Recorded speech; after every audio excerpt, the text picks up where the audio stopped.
12:02 on the dot, as I'm sure people still keep popping on.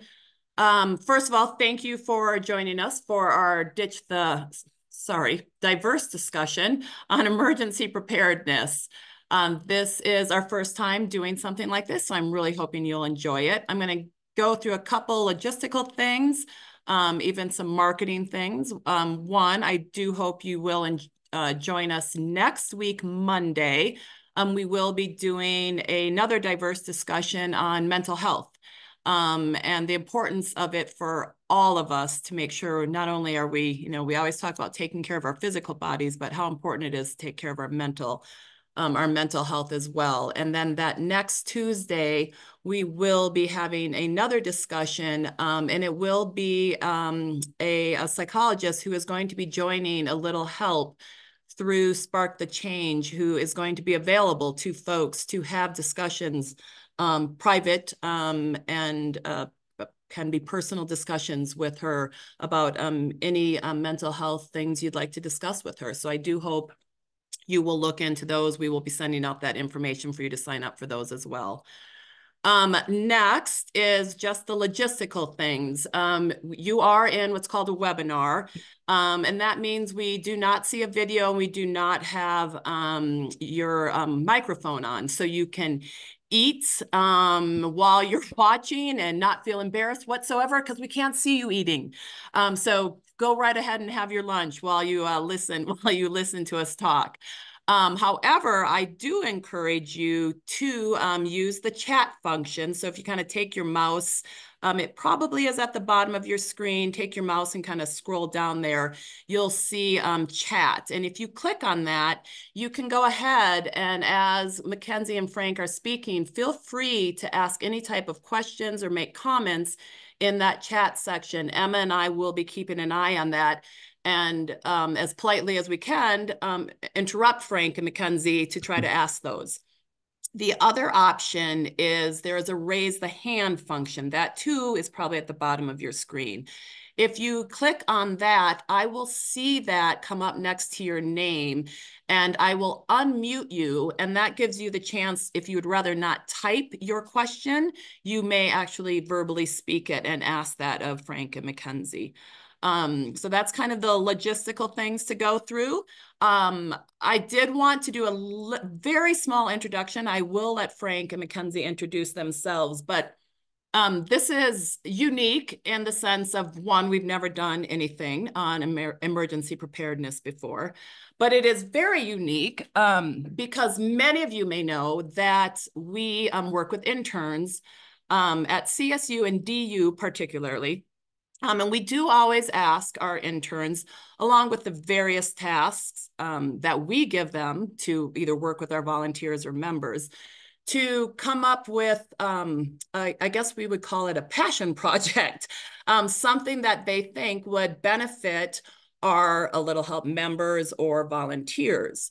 And Mackenzie came to Emma, who manages our interns, and said because of her crazy father, Frank, she would really like to do something on emergency preparedness. And you will see why I call Frank crazy, because his resume is crazy.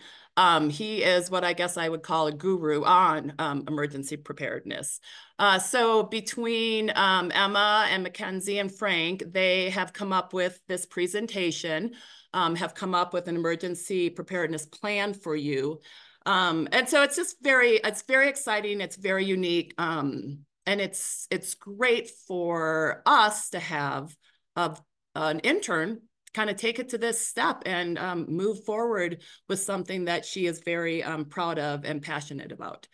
So I'm going to stop speaking and I will hand it over to Mackenzie and Frank. Thank you, Tanya. Yeah. So again, before we get into the content, I just wanted to introduce myself again. My name is Mackenzie Comer, and I am an intern with A Little Help this spring. I am an undergraduate student at Colorado State University, and I'll be graduating with a Bachelor of Science in Human Development and Family Studies with a minor in American Sign Language. As Tanya mentioned, I grew up with my dad, who is very educated in emergency management. And I also have a dog, as you'll see right here. His name is Jackson, and he is my child, and I love him so much. And It recently inspired me that I needed to be ready for him and prepared in any situation that I might encounter. I have extra food in my car and my partner's car in case we get stuck in a snowstorm so we can have food. I even wrote out a 2-page plan for my dad to take care of him over spring break when I was gone, just because I wanted to make sure he knew what he was doing. And so with that, I wanted to channel myself and how I can prepare others and how I can channel my knowledge and my passion with emergency management and help others be prepared without causing extra stress and worry during actual emergencies. So with that, I want to transition, let Frank introduce himself. He is my dad, which is even cooler that this is such a fun experience that we both get to present this information to you today. Thank you, Mackenzie. First off, while we can't see you eating and drinking, you're going to see me drink occasionally throughout this. So bear with me. And I also have to laugh that that's not the first time I've been called crazy. So it's all good. A little bit about me. As you can see here, I've spent a little bit of time in the emergency disaster, what they call crisis management field. I've spent about 20 years in the Department of Defense and with FEMA doing emergency management work, also something they call anti-terrorism force protection, basically protecting our troops, protecting our missions, protecting our assets against, for lack of better terms, all things that can go bad. And I've also been deployed countless times all over to deal with terrorist events, deal with hurricanes, floods, tornadoes, you name it. I've also spent about 20 years, some of that concurrent, obviously, being a paramedic firefighter, all the way up to being a command officer and running operations, directly responding to these kind of things. So I have had quite a bit of experience. And in the bottom left, you see one of the icons of basically just some of the liaison and support work with all the different agencies I've dealt with in responding to events, working with FEMA. I actually have a master's degree in emergency management from George Washington. And I'm a certified master business continuity professional. It's the highest certification they have. And I'm also a member of the National Honor Society for public safety, security, and operations, and some of the things that I've been able to do and help support that community.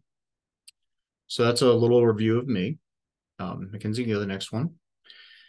So I'd like to start off with what I will simply call the so what factor. Why is this important to me? Why do I want to know more about this?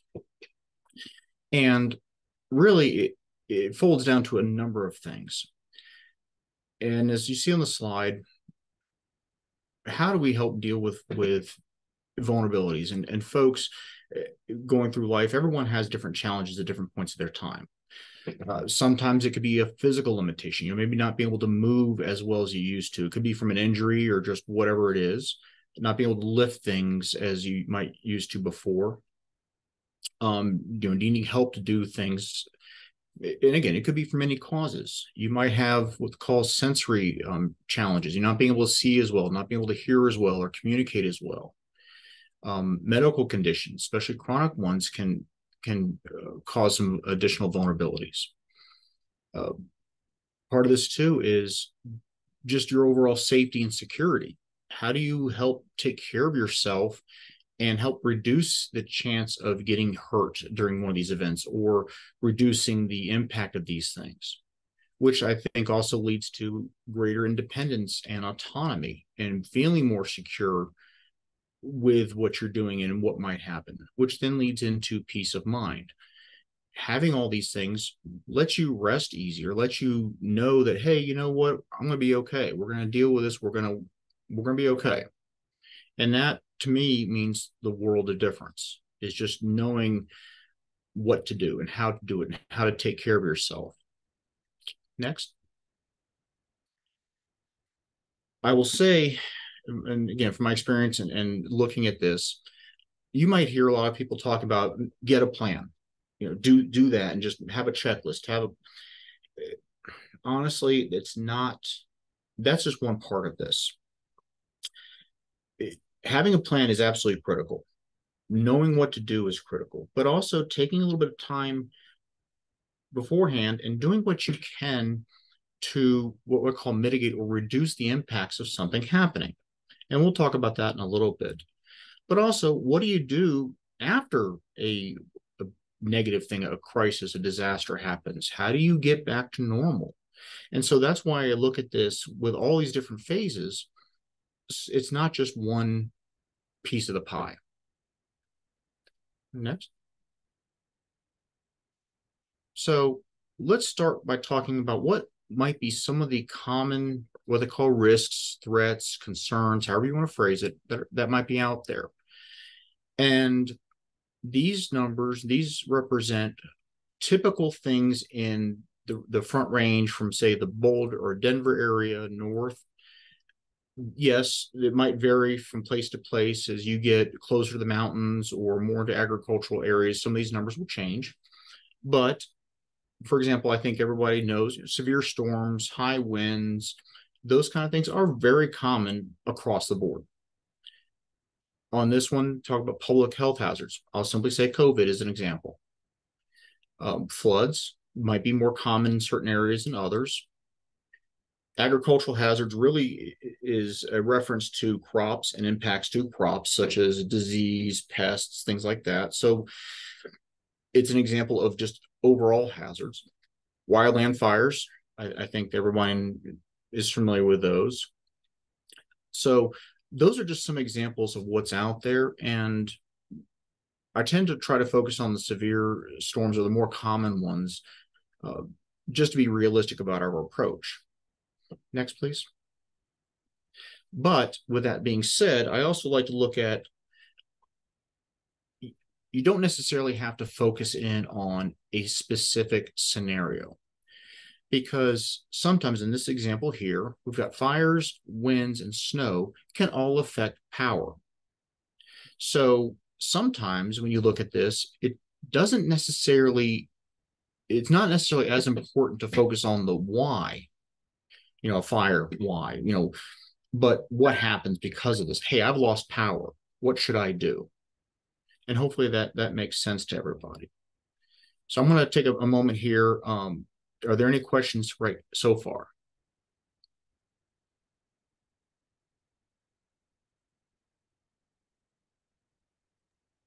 I am not seeing any, Frank. Oh, wait, I take that back. Hold on. Oh, there's a handout available. Oh, okay. You want to talk to that real quick? Yeah, just real fast. We will be sending emails afterwards. And I was going to say that to the end, but this is perfect. This is being recorded. So one, you will have this entire thing sent to you. Mackenzie and Frank did put together an emergency preparedness plan that will also be sent to you. And we will also send you this actual presentation. I hope that answered that. Okay, thank you. Okay, let's move on. We started talking about the 4 different elements that you look at to really be a comprehensive approach to things. So let's talk about mitigation, or reducing the impact of something, some sort of negative event. So some examples of that might be having an emergency supply of medications on hand, having plans to make sure, or knowing how you might be able to clear the snow out from in front of the house or the walkways. Talk about wildland fires is making sure that the area around your house is clear of any debris, so to reduce the ability of fire to come up against your house and threaten your house. It could also mean making sure that the hallways and doorways around your house are clear, so if a ambulance crew has to come help you, they can navigate through the house, get the stretcher and aid bags and all that to you, and get you out of there if something happens. Also making sure that your insurance is updated and is sufficient to cover any losses you might have. Making sure that drains, runoff paths around your house to, when we do get the heavy rains, it can get away from your house and not be a problem. When we do have the high winds, making sure that there's nothing around your house or yard that can be picked up and thrown and used as a high impact object against your house or somebody else's, or even you. So those are just some examples of ways to mitigate issues or impacts that might have happened to you. Okay, next, please. As we talk about mitigating risks, I want to take some time to mention things that you might already be doing to stay prepared, such as utilizing services from A Little Help, like getting on the snow shoveling list beforehand, as well as participating in things like Service Saturday and Ditch the Desk. You're probably also reaching out to neighbors or close friends for help, such as Frank mentioned, having someone help out shoveling if you're not on the list for snow shoveling, or getting help to clear debris from your house. Also, staying alert and staying informed, tuning into local news channels, and using the FEMA app that's on your phone. As we've talked about an emergency preparedness plan, I wanted to mention what it is and what it does. So an EPP is a proactive approach to preparing for emergencies. There's 4 concepts that help support an emergency preparedness plan, one of which is personalization, which EPPs are tailored to your individual needs, considering factors like mobility challenges. By developing an EPP, you also take proactive steps to safeguard yourself and loved ones. EPPs empower you to respond effectively to emergencies and minimize risks. And finally, you're planning for and supporting considerations for mobility challenges, such as accessible evacuation routes and emergency contacts. As we talk about emergency preparedness plans, I wanted to take some time to show you a Little Help emergency plan that you'll be getting after this seminar. It's customizable and functional, and there's numerous pages to help prepare and plan for emergencies. As you'll see, this is the front page, and on the left is filled out vaguely, and on the right, it's an empty copy. There's sections for personal information, as well as emergency contacts, allergies, and current medications. There's also 2 pages in the EPP to help stay informed. There's evacuation directions and resources. The EPP provides both of these documents. Evacuation directions provide phone numbers as well as information on the FEMA app and how to stay informed during emergencies. There's also a section on the bottom of the page for a placeholder for personal information if you have a location for evacuation, as well as a note to remind yourself to print out directions and put it in the folder with the EPP so you have written directions on how to get to that location. The resources page is located in the back of the EPP, and it provides local health departments and their contact information, as well as a second page for the state of Colorado with contacts for reporting hazards and emergencies. So we're going to take a few minutes. I'm going to talk a little bit about some of the more specific preparation items that we can get involved in. And one of them, and I'm sure folks may have already seen or heard different ideas about having food supplies on hand for 3 days, or may have seen TV shows with preparedness people stockpiling all sorts of different freeze-dried foods and all sorts of craziness, for lack of better terms. I will say that I tend to be a lot more practical and realistic when approaching things like this. And also, having had my fair share of military meals and dehydrated foods and all those survival things, they're not necessarily the most flavorful.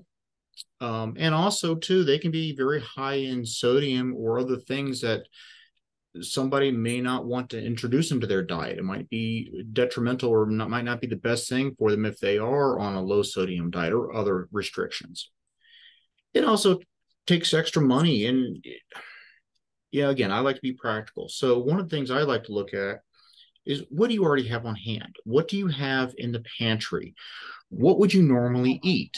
And also, too, what can you get to and use if you've lost power?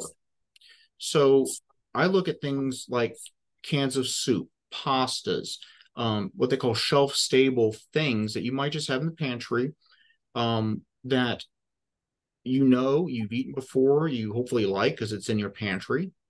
And honestly, it might not be the best thing in the world, but if I have a can of beef stew or something, I can eat it cold if I don't have power. But just again, making sure that you can access and open that container without power or by yourself. So that's why I like to mention the fact, just look around your house, look around what you already have, and maybe pick up a couple extra cans of soup along the way and keep them in your pantry in case something happens. You don't have to go out and buy fancy survival kits. That's just my opinion. Next, please. So I mentioned emergency medical supplies, or a stash of medicine in case something happens. I strongly recommend you think about this and talk to your physician, your medical care provider about it, is come up with a plan of something that is reasonable for you. It could be some medications that you absolutely need to have, and maybe having a 3, 5, 7 day extra set with you is probably not a bad idea. Or at the minimum, do what you can to get your prescriptions refilled prior to a storm happening. So just making sure that you don't run out in a handful of days that you need to, if you get snowed in, for example. Next, please. So actually, let's take a quick break. Are there any questions so far? I know there's a couple of things to cover pretty quickly, but any questions? Not seeing any, but we'll give people a couple minutes. Don't forget to use the Q&A or the chat, or feel free to raise your hand. And honestly, like I said, we built into this quite a bit of time at the end to allow for questions. So even if you don't ask it right now, we'll circle back and just open the floor up for anything else in case you all of a sudden think of a question. We will have time to talk about that a little bit later. Thank you, Frank. All right, Mackenzie. So as Frank talked about medications and having a stock in case of storms or emergencies, I wanted to bring in the EPP from A Little Help again.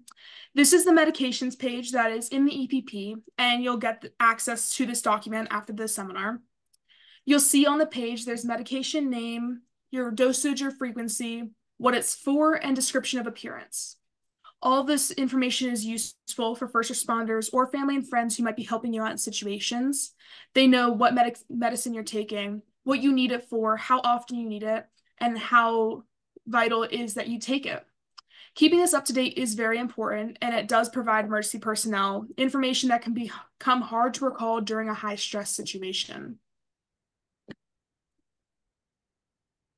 So I'd like to talk a little bit right now about if something does happen, what do you do? How do you respond to it? And as Mackenzie's been talking about, that's the whole foundation of part of the EPP, is give you that framework, give you that plan, and communicating is part of that, and finding out, for example, local emergency management agencies.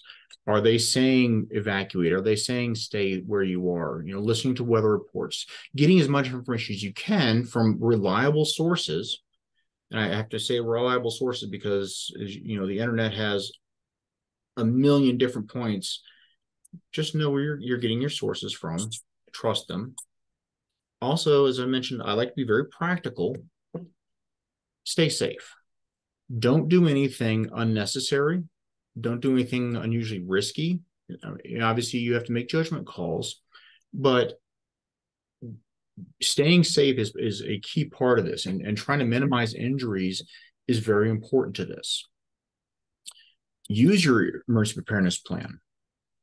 It's there for a reason. It's there for a memory. And I'll tell you, even with all my experience and whatnot, I've got a couple of examples of checklists and plans that I still have, and it's got checklists for a number of scenarios that I still use. I still pull one of these guides out if I'm in the middle of something, go, okay, if I've forgotten something, do I need to make sure I do this? Do I do this? Who do I need to call? So even after I've been doing this for a while, I still use checklists. And one of the tools that I was taught years ago is when all this craziness is happening, if you're starting to get to a point where you're not sure what to do, you're not necessarily looking at the plan correctly or whatever, take a breath. Just stop, take that deep breath, and reset. That sometimes is all you need to do to get right back to the mindset where you need to be, because this can be very overwhelming. I fully admit that. It can be a lot to deal with. Taking that breath can really help you focus. And I keep harping on breathing and go to your plan.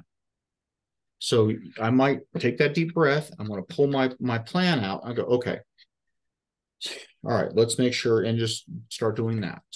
And sometimes that really can make a huge difference. And I really wanted to share that trick, that hint with everyone. So you hopefully remember that, and that might just be what you need to be successful with this. Next, please. So I mentioned the different phases, and this is really the last one of recovery or getting back to normal, because that's what we all want. Something negative happens. We want to get past that. We want to get back to the way things were. So first thing you need to do is start checking with people. Let people know that you're okay, or let people know that you might need help. Reach out and listen to or get information from the local emergency management agencies. If you are starting to move about, watch out for things that have changed. Watch out for new hazards. A snowstorm goes through, and there can be ice underneath that snow that causes a slip, trip, fall hazard. There could be debris, even boards with nails on them that weren't there an hour ago, and you don't want to step on that. You don't want to walk into some area or a down power line or something else that's not going to be a good thing to deal with right after a disaster. So just watch out for those new things that could happen. If something does happen, take pictures of it. Take pictures of any damage to any of your belongings or your house, and contact the insurance company. Also, hopefully, I hate having to say this, but disasters sometimes also bring out not necessarily the best people. And there's a lot of cases of people getting scammed. So if people start knocking on your door to door, selling roof repairs or, debris removal or something, make sure you check with people that they've actually worked with and they're trusted. Don't take their word for it, saying, "Oh, I've worked with Mary or Joe down the street." Go actually talk to those Mary and Joe and find out. Don't trust them, just people walking up, and that will just help protect you more. I know that there are some very reputable people out there, and they do that too, but it's very difficult to know who is reputable and who isn't in those situations. So just be aware of that. Frank, I'm going to interrupt real quick. I do have someone who raised their hand, so Okay. if you're okay, I'm going to allow Rhoda to speak. Rhoda, I just did okay. Unmute if you want to go ahead and unmute yourself.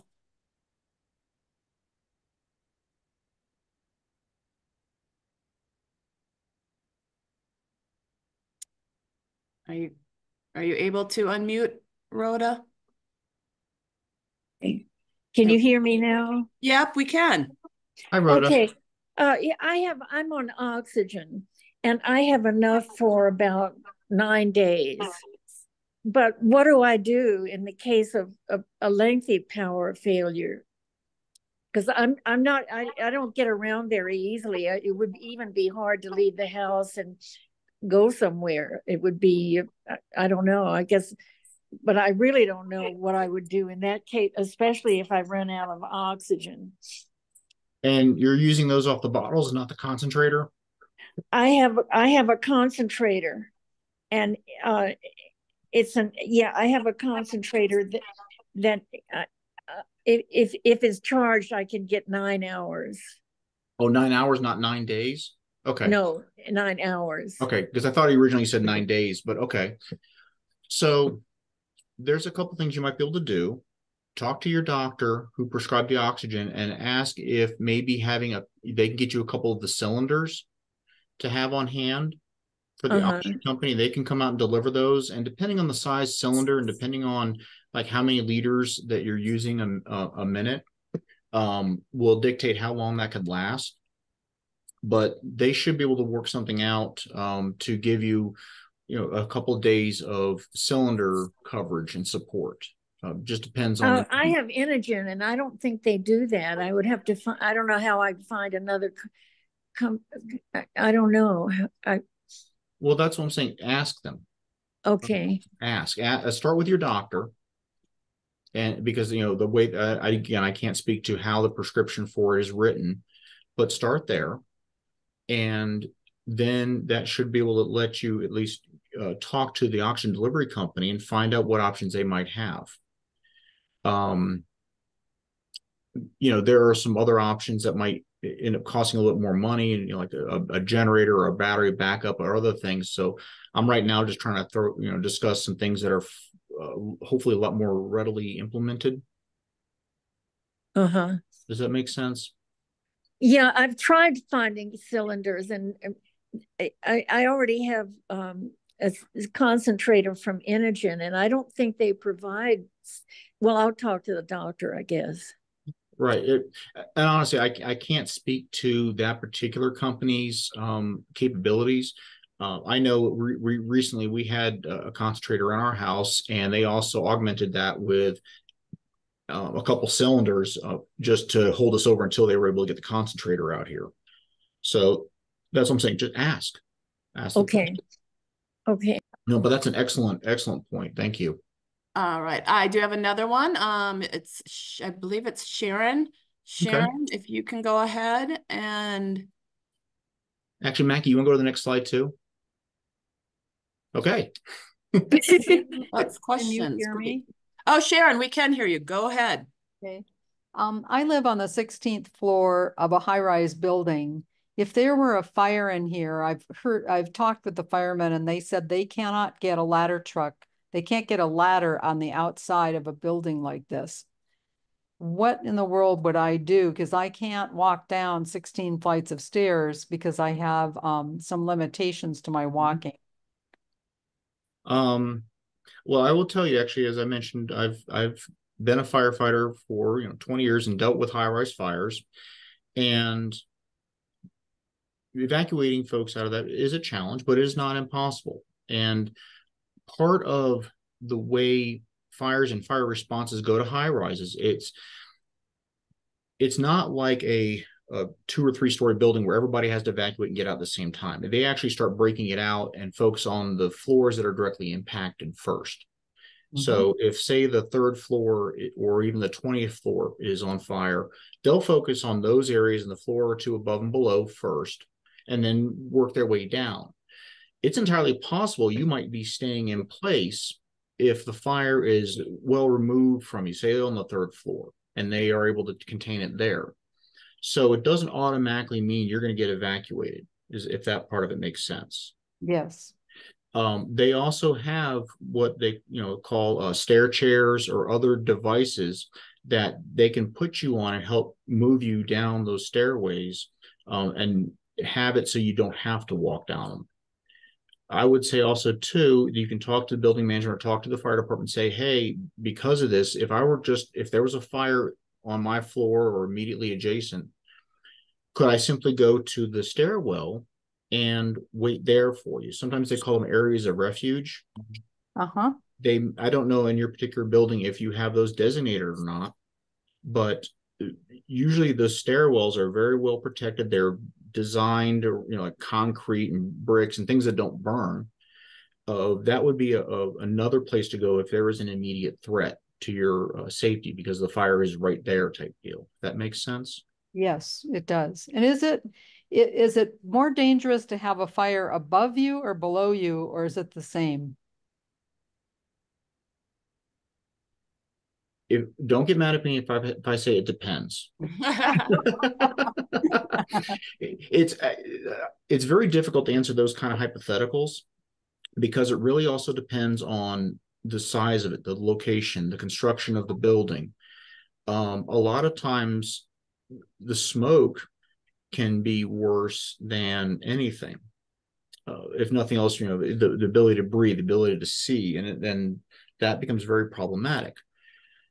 Having a fire below you, immediately below you, I would say is a little bit more dangerous than above you because generally fires like to go up more quickly, but smoke goes everywhere, in all 3 of those floors very quickly.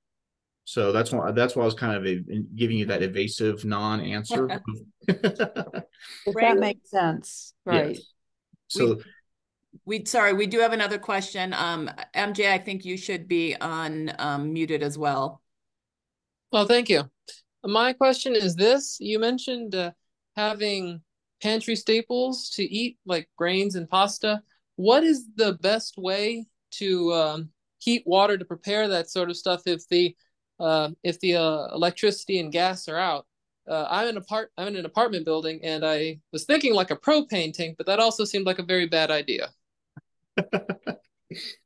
Okay, so Are you asking how to get the water or how to prepare the water? How to heat the water up? Well, Like okay. No, again, because I wanted to make sure I was answering the question correctly, because getting water in an apartment is fairly easy. You have your water tanks, you can have bottles of water, you can fill a bathtub up with water and have it available, things like that. Heating it, you're right, is much more difficult. Do you already have a gas stove? yes. Okay. So fortunately, gas is not as affected by outages that electricity is, at least from my experience. So there's a good chance that even if you lose electricity, you'll still have your stove working, for example. The pilot light may or may not go out, again, depending on the design of the stove, and you can light that manually, with a match. But I would also advise against, or I'd be very hesitant to get a propane cylinder or a gas, camping gas stove and run it inside of an apartment, because that creates carbon monoxide and other hazards that you don't want to introduce into that space because you don't have the ventilation for it, if that makes sense. That does. Thank you.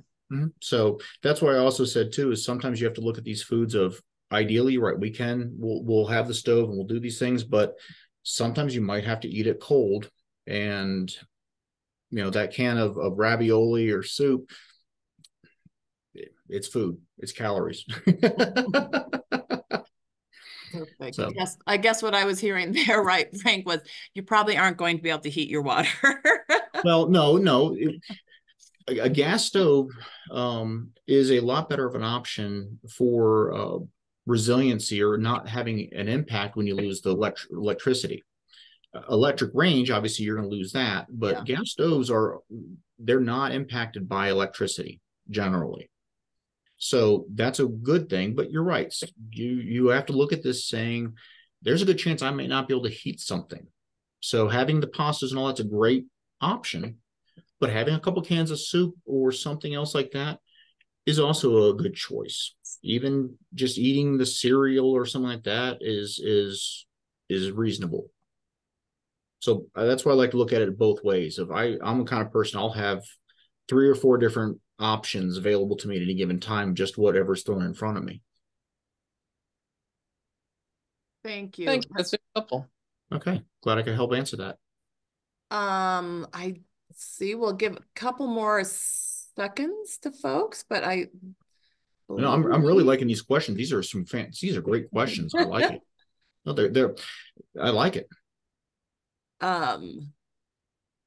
Feel free. I will also say, just because it tends to be more me, I am one of those people who an hour later, I'm like, oh, I should have asked this.